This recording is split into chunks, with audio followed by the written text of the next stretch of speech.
Today, we're diving into one of the most incredible stories from Hindu mythology. It's about a young boy's face-off with a monstrous thousand-headed serpent. But, this is way more than just a cool adventure story. It's really a deep, spiritual metaphor for the battle that rages inside every single one of us.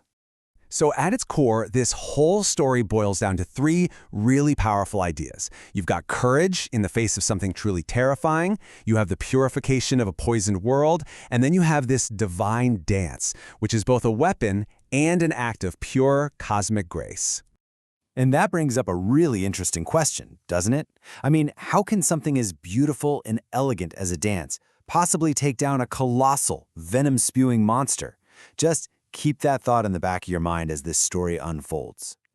All right, so our story starts in this beautiful, almost paradise-like land called Vrindavan. The Yamuna River flowed through it, and it was the source of all life for everyone. But this paradise was hiding a very dark secret, a living nightmare that was lurking in the water. And it had turned this river of life into a place of death. And the source of all this terror? A being named Kaliya. We're talking about a thousand-headed serpent king. Now, he wasn't just living in the river, his venom was the river's poison.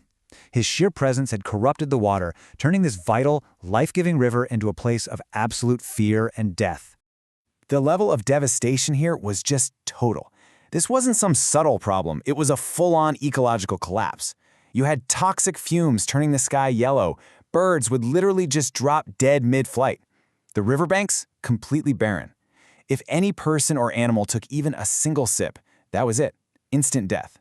And yet, in the middle of all this death and decay, a single kadamba tree somehow managed to cling to life, a tiny, fragile symbol of hope.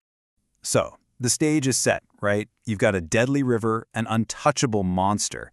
You'd think everyone would just stay as far away as possible.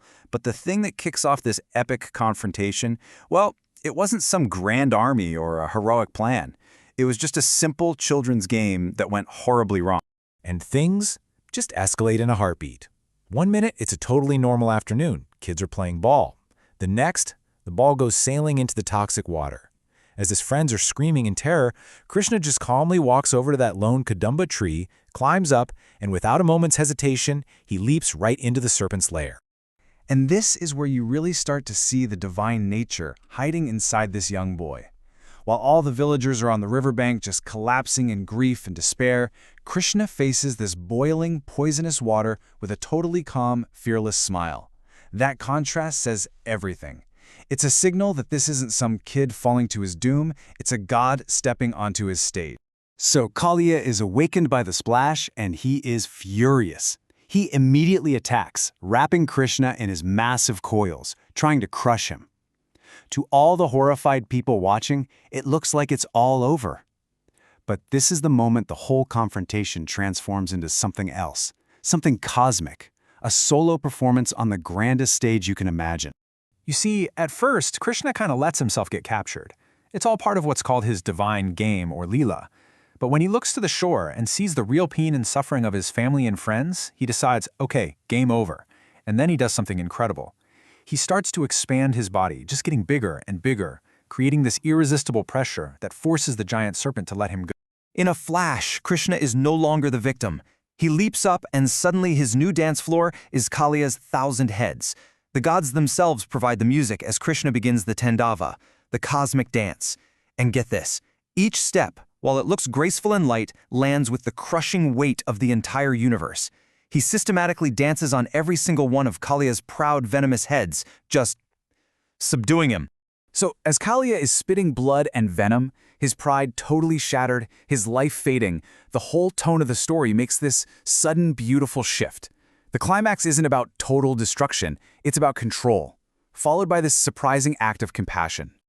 Just as the serpent is about to die, his wives, the Nagapatinas, they rise up out of the water, and they don't make excuses for him. They admit his faults, they call out his ignorance and his arrogance, and they beg for mercy. Their honest, heartfelt plea completely changes the course of this battle. Hearing their prayers, Krishna stops his dance. He doesn't kill the serpent he just defeated. Instead, he banishes him to the ocean, but he gives him this incredible parting gift. The divine footprints left on his heads will now act as a mark of protection from his mortal enemy, the great eagle Garuda. And as soon as Kalia leaves, the Yamuna River is instantly purified, its waters becoming crystal clear once again. So, yeah, it's a thrilling story of a godchild defeating a monster. But the real power of this myth, the reason it's told over and over, is in what it all symbolizes.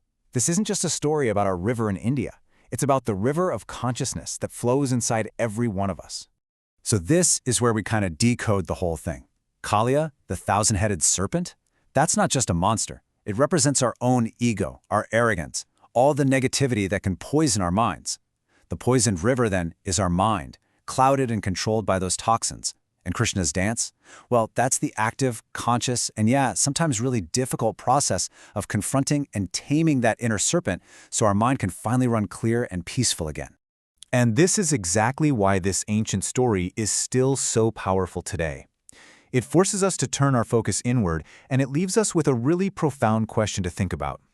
What serpents, what ego, or anger, or fear are poisoning our own inner river?